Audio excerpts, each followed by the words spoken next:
You're listening to The KYLO Show, the podcast where we talk about how to keep your love on no matter what and why whole healthy families are going to save the world. And it starts right now.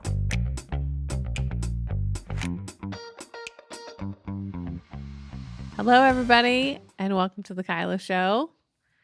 We are still marching through our Marvel.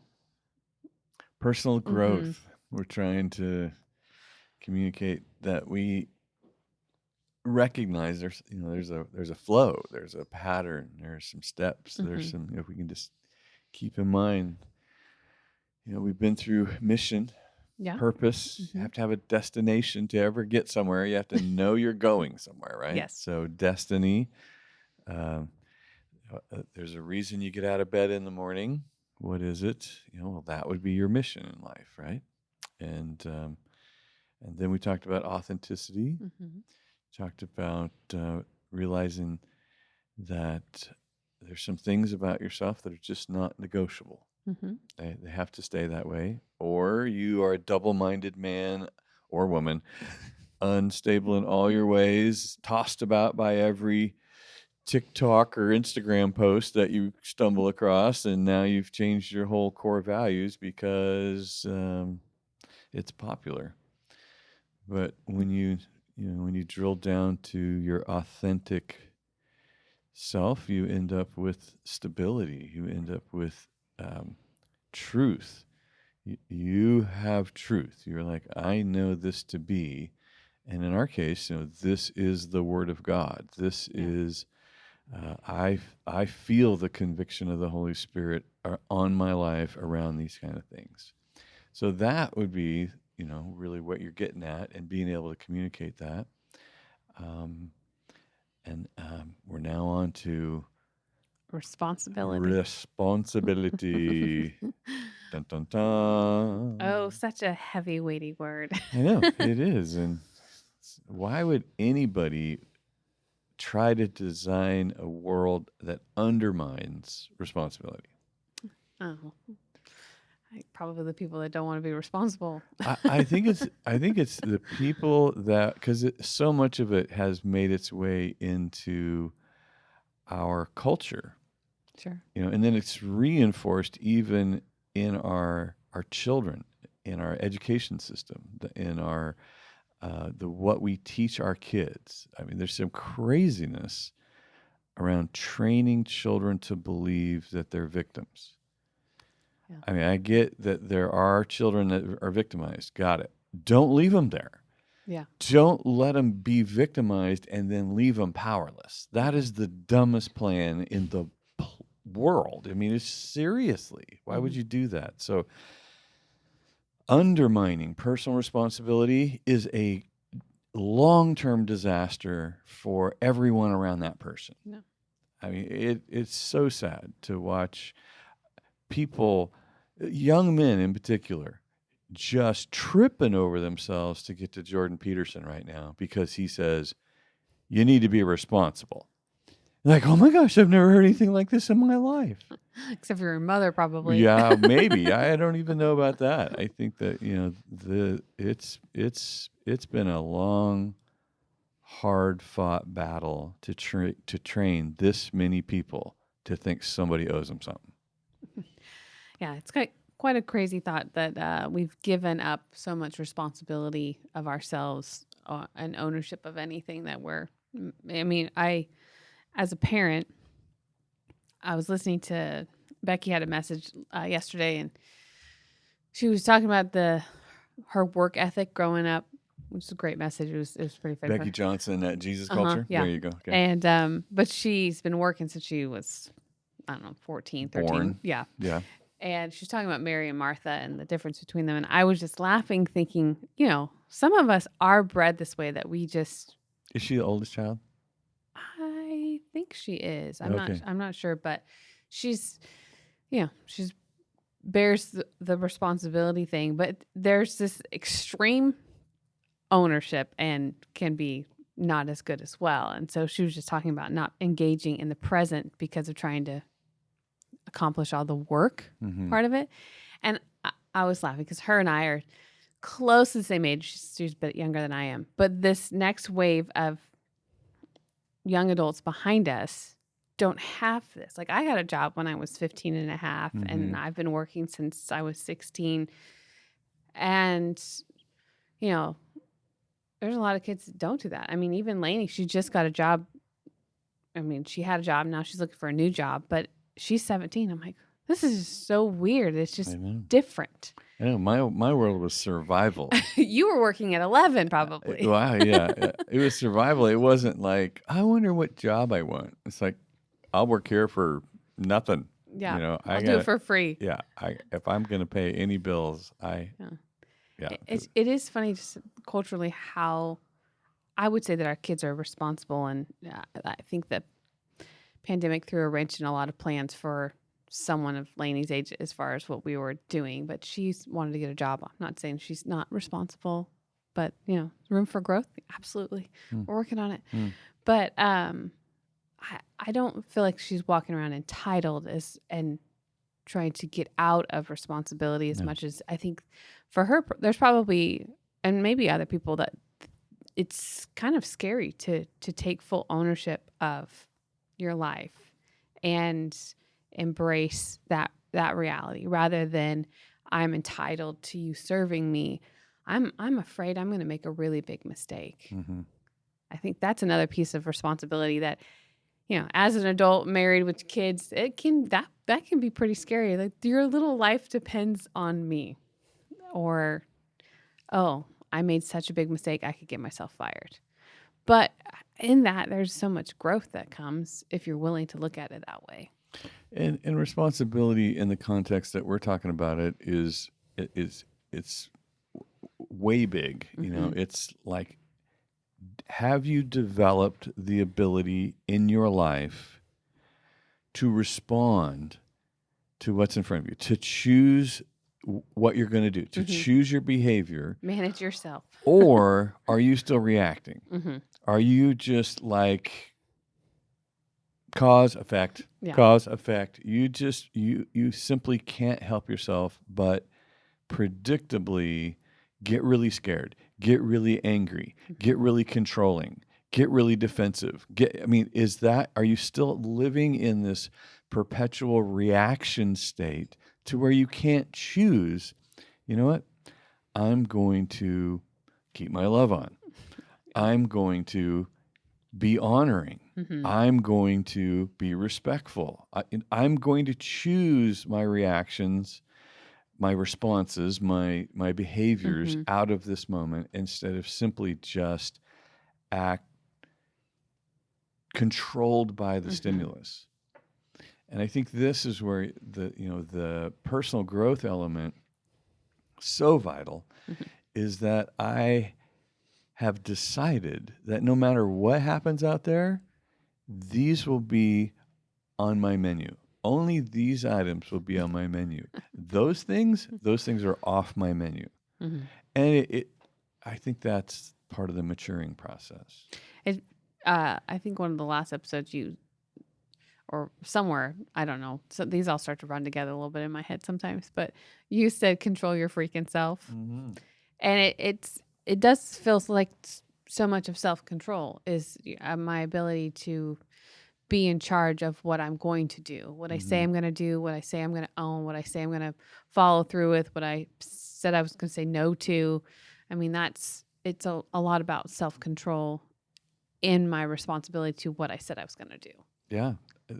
That's the advice for all the control freaks out there is if you want to be a control freak, control your freaking self.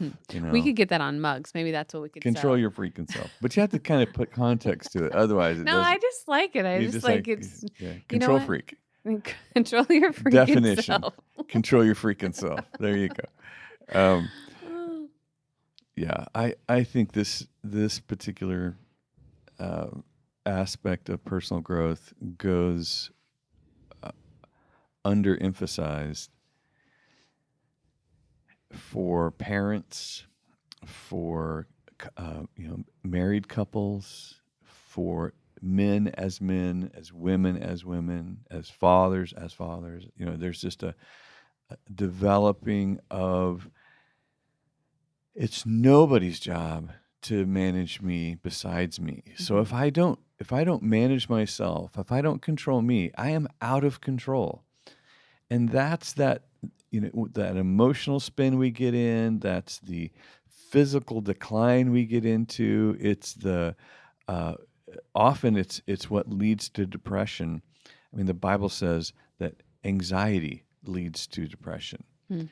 And it's simply recognizing that when you run your system at alarm rate for an extended period of time, you hit an exhaustion phase called depression.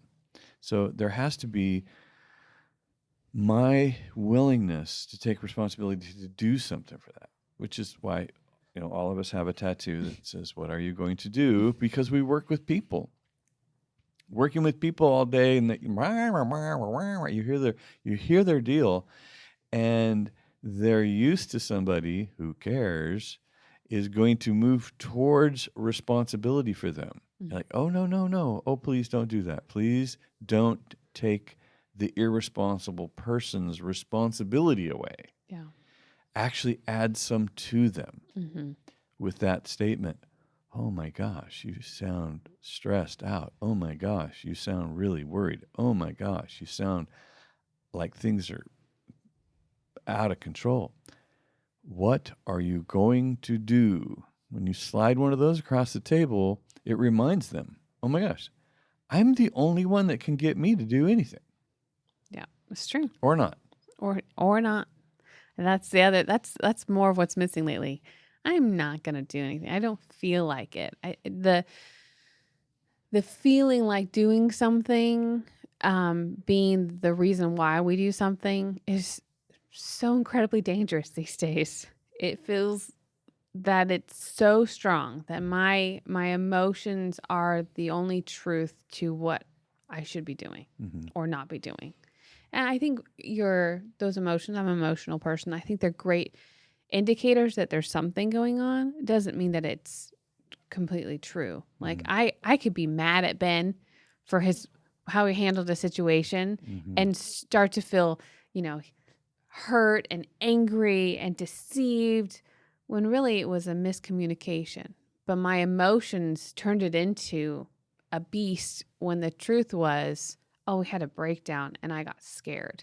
But I don't want to usually admit that I'm afraid. I want to live in resentment or anger and punish and then categorize that as the responsible response to. Yeah. Well, it's justice. It's justified. Yeah. And I think that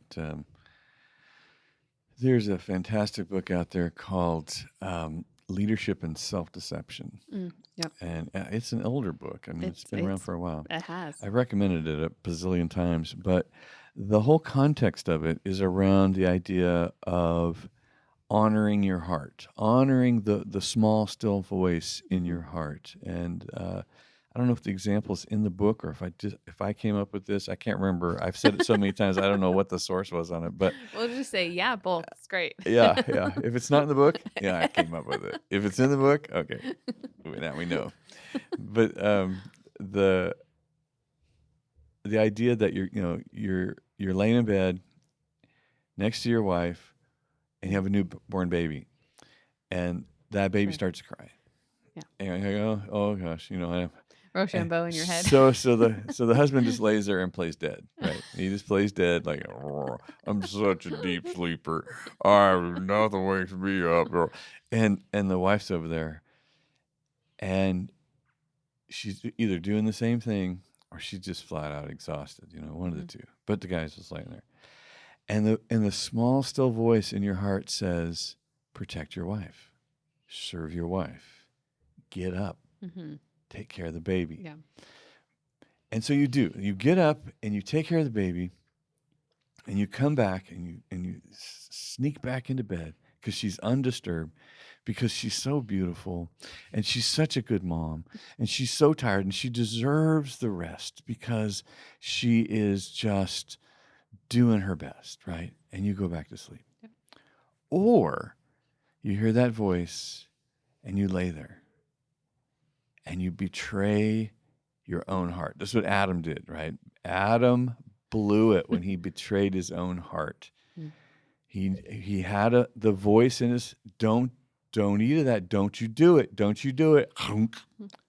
That woman. Everything changes, right? Yeah. And so that you're laying there and you don't get up and you don't budge and now you've betrayed your own heart. And now comes the deception.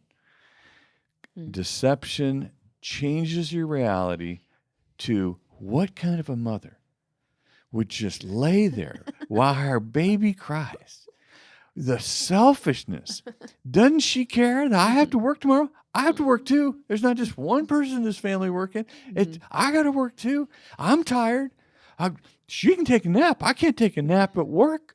And pretty soon you've now deceived yourself into a place to where you're going to lay there and justify being a jerk, being a selfish jerk. Yeah. You're gonna map out this whole thing. The longer she lays there, the worse of a human being she is. And if you finally ever do get up and take care of the baby, because she really is so out of it, you have turned her into Lucifer. I married Lucifer. Yeah. Because you've violated your own heart. And now you get home from work and you're still mad and you're still punishing. Sure. And you've justified all of it because you betrayed your own heart, not because she did one thing. You're in this whole self-deceived cycle because you didn't obey what was in your own heart. Yeah. Which is a beautiful picture of our emotions deceiving us out of our responsibility. Yeah. And I was having a conversation with Delaney and Adeline last week or something like that. They were playing a Christmas song and they were like, you probably couldn't play this now because I don't remember what the lyrics were. And so they were changing it and being silly. Goofy girls dance in the kitchen. And the topic came up about what happens when our emotions become the only form of truth in our life. Yikes. And Delaney said, if that were true, then 90% of my reality would be truth. When I know that 90% of the reality I've created is this emotional response to. And I said, well, I'm glad you at least acknowledge the fact that you are dramatic and you exaggerate. And, she's our very big feeler on all levels and is often on the floor in response to anything good or bad because that's just how she is. But I just said it's really great that you realize how much your emotions can't be what make the decision for you, that you have to be willing to pull yourself back and, okay, what's the truth and what is mine to own and what's my responsibility in this situation or this conflict? What are they really looking for that I'm afraid to give? Because she's an emotional person, but we were able to talk through and her to see, like, I can't let that be my truth. Otherwise, it will distort my whole life. I was like, that's great. I'm so glad we're having this conversation over a silly Christmas song. But yeah, I think that, there's things coming up that we're going to talk about regarding the compass, the needle that sets truth. Even when we talked about authenticity, it's like, okay, there has to be a true north in my life so that I know what to point my decisions and actions at, regardless of my emotions, regardless of the resistance and the obstacles or opportunities. That I have to understand that that's the direction I'm going to end up going, however long it takes me and or however wide I have to swing. I know that's where I'm headed.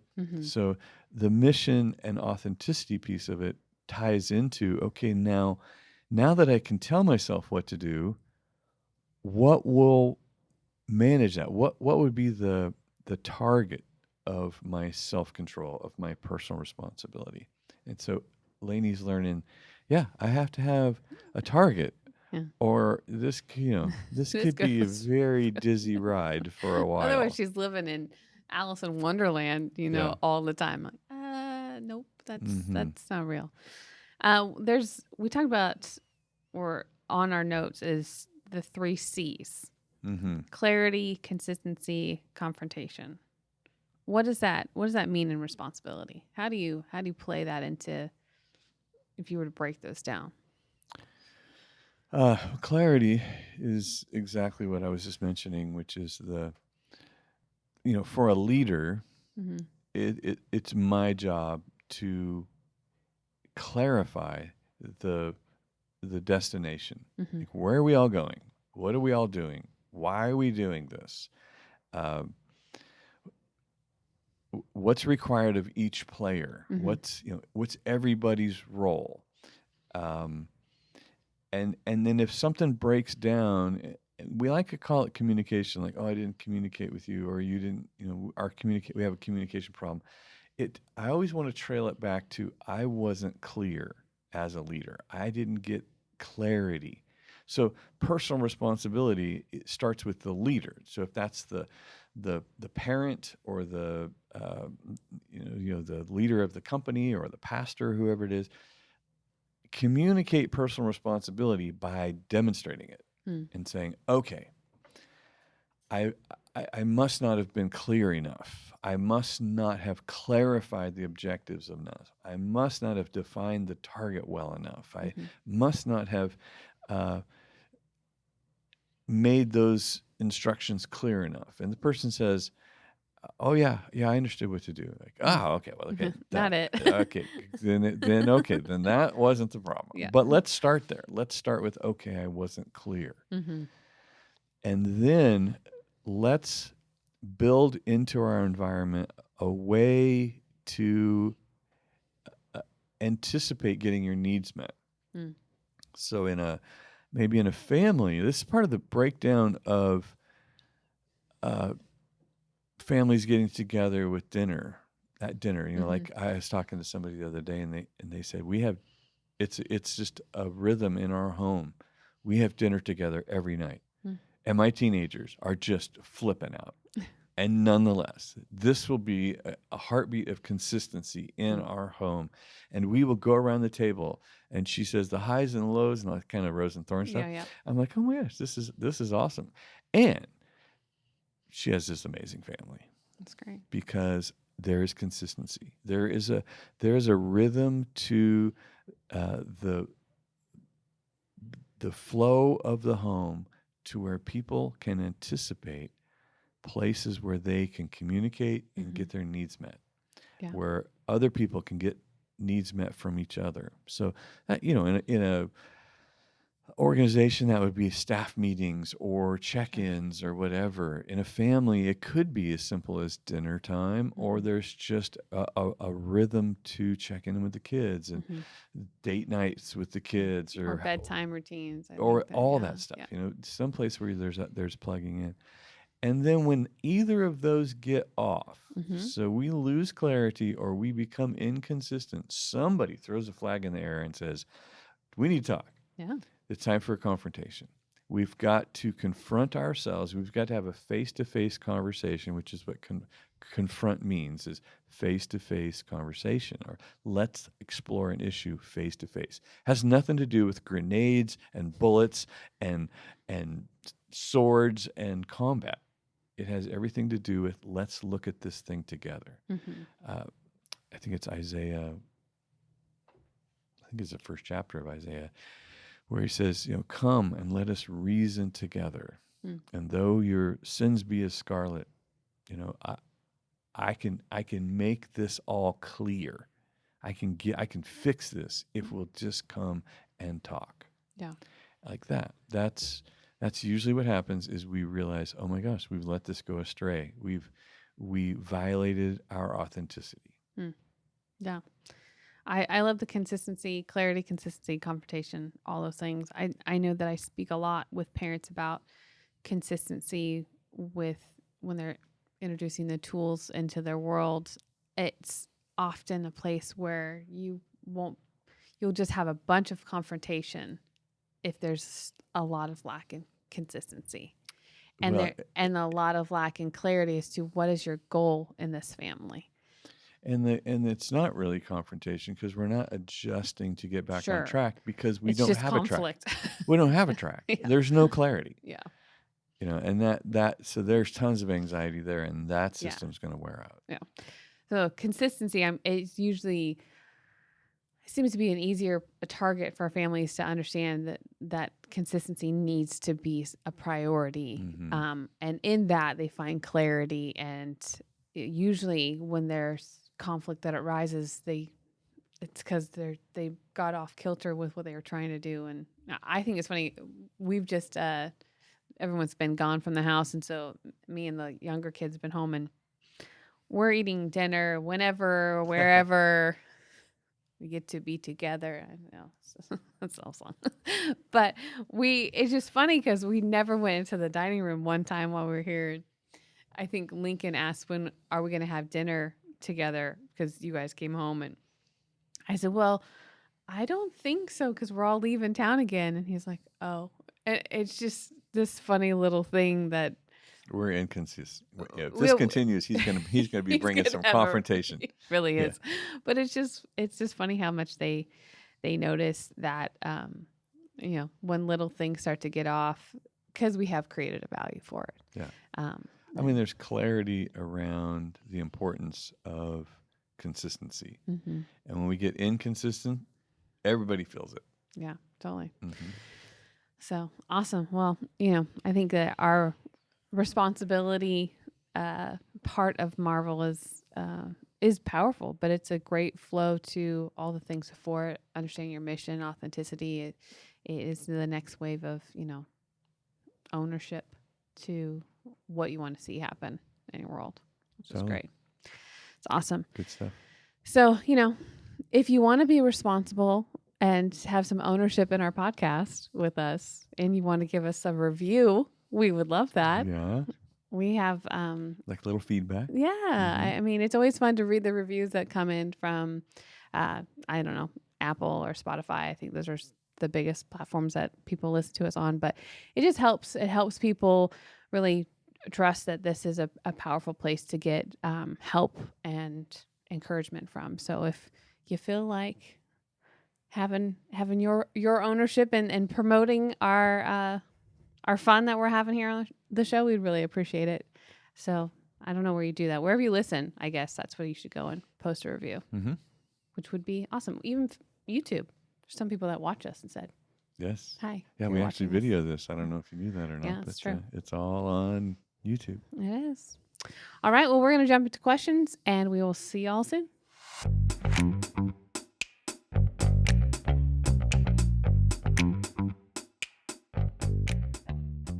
All right. Well, we're going to jump into our questions, and well, we've got one, so that'd be easy. Our first one and only one comes to us from Rylan.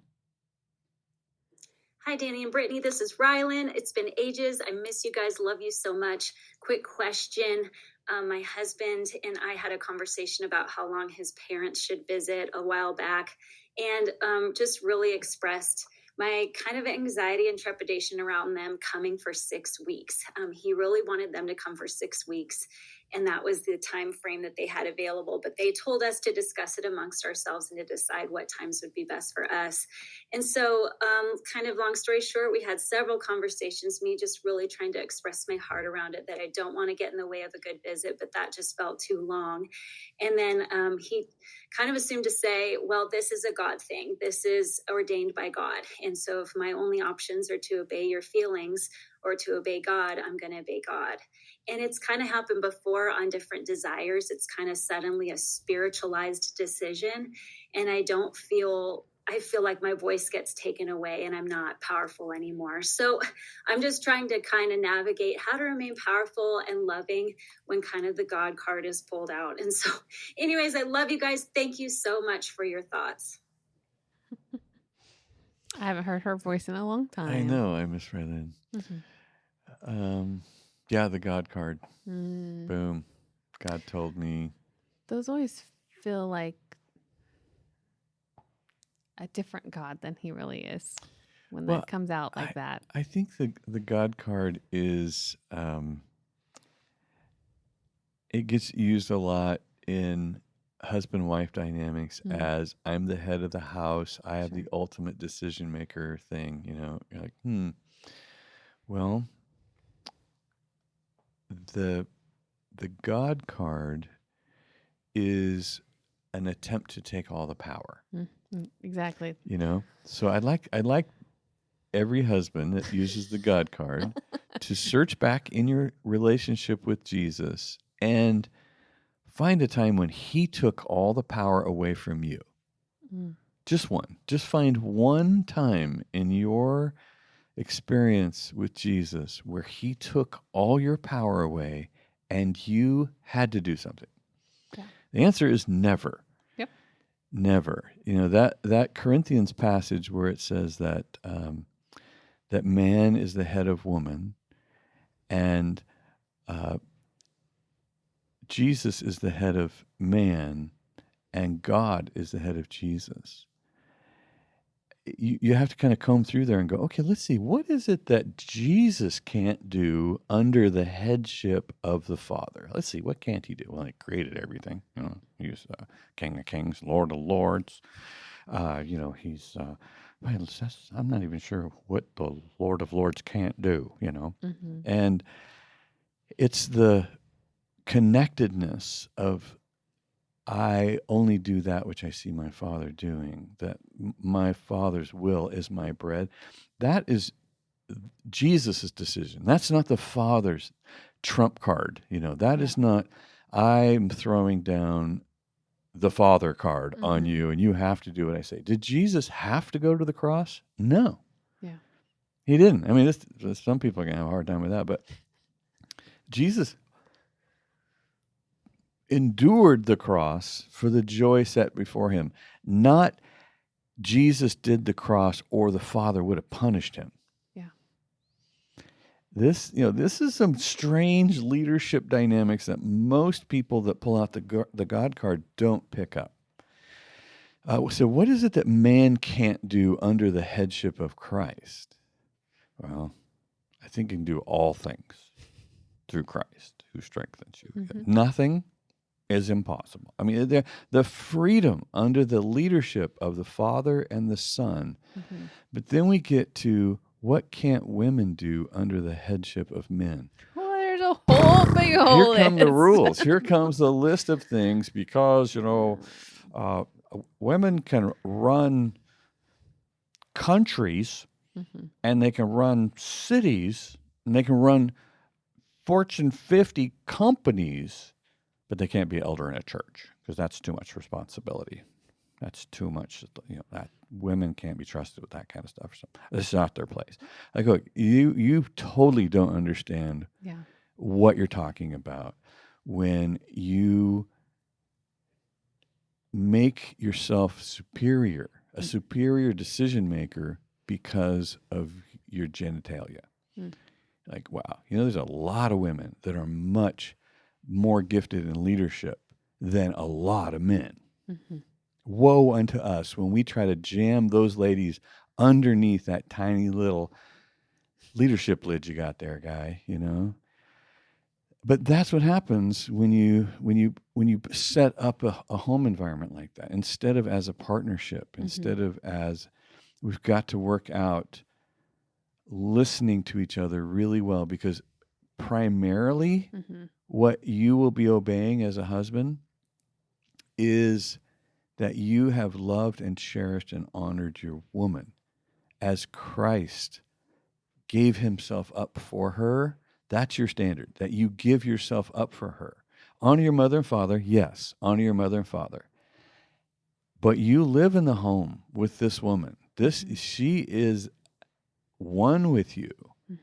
You've separated from your parents. They're number 2, 3. They're not a number 1 human relationship with you.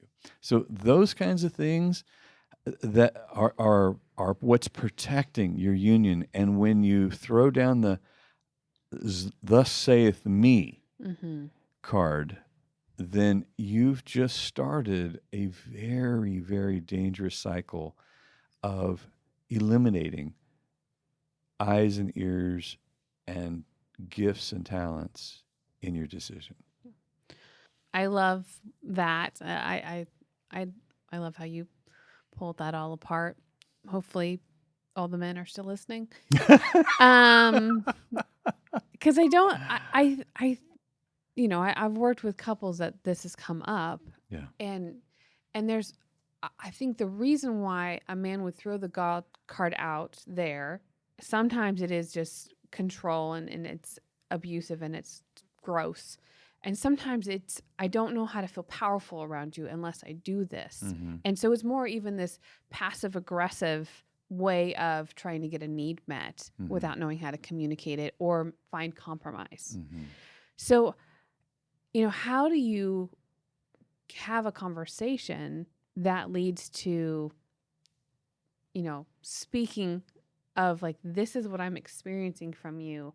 How can we find a different option and not use the God card? Like, how can she have a conversation with her husband if he's thrown the God card on the table? Where do you go from there? Because I think she feels powerless to, well, God is God, and am I supposed to argue with that you heard from the Lord? And then it becomes this tug of war. So how can you go into an approach of having a different conversation or trying to find a different resolve when the God card got thrown on the table? Mm-hmm. Well, the card should say, we've not finished listening to each other yet. We should call it that. We've not finished listening to each other card. Because that's what's happened, is that somebody stopped listening. Yeah. And is now going to power struggle. Yeah. I'm now going to power struggle with you.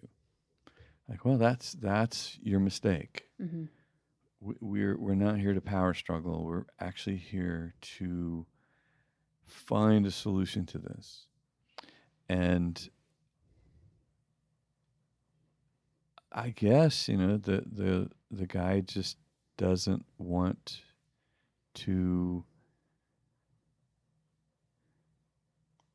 adjust his parents' plans. He doesn't want to set a limit with his parents. And, okay, they have 6 weeks. That's great. Mm-hmm. You can spend 3 of them with us.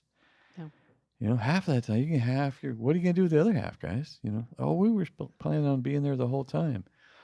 Did that plan include us, or were you just happening to us? Because I'll bet you there's some dynamic here Mm-hmm. where this son feels like he's going to be in trouble. Sure. If he his wife or his mother feeds back. So he's definitely caught in the middle. He's like, oh gosh, this is. But it's maturity. It's responsibility. Mm-hmm. Am I able to respond in my relationship with my parents? Mm-hmm. Am I able to respond in my relationship with my wife? Am I Mm-hmm. able to respond in my relationship with my boss? Mm-hmm. Am I able to respond in my relationship with my children? Yeah. This is responsibility, and it's coming at you from all areas of maturity and courage. Mm-hmm. But it's required nonetheless. Yeah. It's hard. I mean, having family that lives internationally, our visits are usually very long, Mm-hmm. and, that having someone that is not your normal routine in your house for longer than a week starts to be like, okay, all right, we're adjusting. So we're living together. Totally. Whoa. And I get the tension. I can understand it. But I also can see, having Ben, who adores his parents, that I want to have this. It's, so I think I'm just trying to lean into, is there space to revisit the conversation? I feel like we left each other not with clarity and we're more defensive. Can we revisit this? Yeah. And it's further, after further review, that's what they're going to have to do. We're going to have to keep coming back to this, because the current decision is a power struggle. And do you think she should be able try and communicate even just what you just laid out, kind of this? Yeah, I think, Rylin needs to figure out what she's feeling. Mm-hmm. And she's feeling powerless, Mm-hmm. which is how you set human beings up to be miserable and miserable to be around. Sure. So I don't know if he is, like, I'd like to really have a terrible visit with my parents. I mean, I can't see this going good with right, how they are. right. Like, Not I'd like to connected. have not just one hard week. I want 6 of them in a train. You're like, this conversation is not over. Yeah. And it needs to, like, we're both going to be there in agreement at our best for the whole time that we have my parents at my house. That's what he's after. Yeah. He's definitely not after, let me ruin the time before they get here. Totally. Let's have a bad time while they're here, and then let's see how long we can stretch this out past it. Totally. Because now I'm really upset with my wife. Yeah. And and you cannot think, you cannot conclude that silence is agreement. Yeah. Like, okay, how you feeling? What do you need? How you feeling? What do you need? Yeah. That needs to be going back and forth. Totally. And there needs to be a couple of responsible adults having that conversation. Yep. Through the whole process. All right, Rylan, you know how to do this. And you know who to call if you need help. Love you, girl. All right, we're going to jump into our testimony. So we'll be back in just a minute.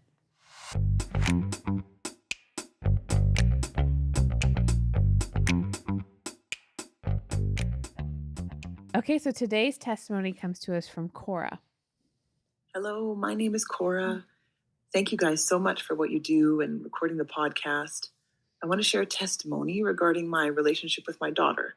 She was 2 at the time, and from the day she was born, she has been a force to be reckoned with, this little girl. It has been quite a struggle in life for me learning to interact positively with her, and I was super afraid of her growing up and there being a rift in our relationship because there's a history in my family of kids and parents kind of disowning each other. And obviously I don't want that to happen. It goes back multiple generations in my family, actually. And I found that really scary. There was a lot of fear that I had about that. I was struggling with staying calm while interacting with her, my daughter, and God started asking me questions about why, helping me get to the root of what the problem really was. I realized if we grew up and were disconnected, I would look back and think that all the effort I put into growing and learning to be more patient, learning about how to be a good mother, that it wouldn't be worth it, that I wouldn't feel that it had been worth it unless I attained this certain outcome. And that thinking process just reeks of control and manipulation, which was not fun to realize, but it was less fun to be living in. God showed me I was actually trying to control her and that I really did need to let go of the illusion of being able to control her and the desire to control her. And I needed to embrace a new and more lasting motivation that I was doing this for me, in the sense that when I laid my head down on my pillow at night, I could be pleased with the person I was, that I had acted in love regardless of how she or anyone else really decided to respond. My motivation shifted from her response, this external result, something I can't control anyway, to an internal desire to walk in love, which is the thing I actually can control myself. This heart shift has been so helpful and freeing, like a domino that affects every other area of my life. It's had a positive effect on all my relationships. And even though I still slip into wanting to safeguard my heart and control the outcome, I'm getting better at recognizing when I'm doing that and kind of recentering and reminding myself that my win is not controlling the situation, it's controlling myself. That's awesome. Boom. Mm-hmm. Boom. Control your freaking self. I can be a control freak if I control my freaking self. Yeah, that's great. Yeah. What a it's not an ending yet, but it's still happy. Well, it feels like a gift from probably her upbringing or maybe the environment she's used to what she came from as a child, to give her daughter a different option. Mm-hmm. You know, there's a different opportunity of a relationship because I'm working on this part that was a cycle that everyone believed was real and possible, and I am identifying that it's wrong and it's not the design of heaven, and leaning into something different. And sure, I mean, who doesn't? I always say, our cycles, the track we can get stuck on never necessarily goes away, but when you learn to get off of it and explore the goodness of God, there's always that option to go back onto that track. And sometimes you find yourself on it, but you always have the option to get out of it again. Yeah. And so that's the place of repentance. That's the place of, cleaning up your mess. So there's lots of those opportunities as a parent. But most of the time when you do revisit your old habits, the more aware you are of, I don't want this, the less time you spend there. And that's, like she said, she's finding victories in, okay, I didn't do that thing that I've been working so hard on. It's early on in Luke, maybe chapter 2 or somewhere in there, but it talks about, how we are laying the axe to the root of the tree of our past and building a brand new tomorrow. Like there is a resurrected life that I'm going to live into, and it's going to bear brand new fruit. And that's what she's doing. She has just laid the axe to the root of the tree, which is what you just said, a family full of people trying to control each other, punish each other. And it does lead to, how far can I get away from you? How soon and how far can I get away from experiencing that? And so this is being response able. You have presented me with challenge after challenge after challenge. What am I going to do with me while you keep being you? Exactly. I love it. She's taking that personal responsibility. She's going after clarity, consistency, and, confronting herself in this. Like, okay, I said those things I didn't want to say. I'm cleaning up my mess. I did it. I walked away from the situation, managing myself.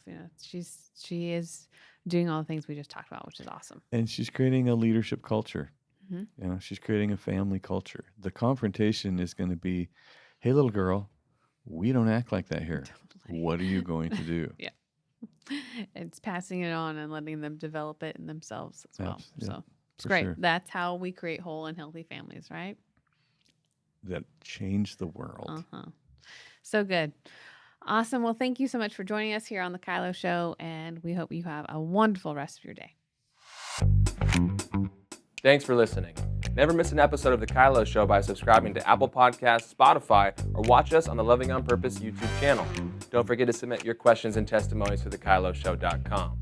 The KYLO Show is produced by Allie Armerding, co-produced by Ashley Beck and Anna Hill, sound engineer and edited by Taylor Silk, and show promoter Krishna Zamora. Don't forget, whole healthy families gonna save the world.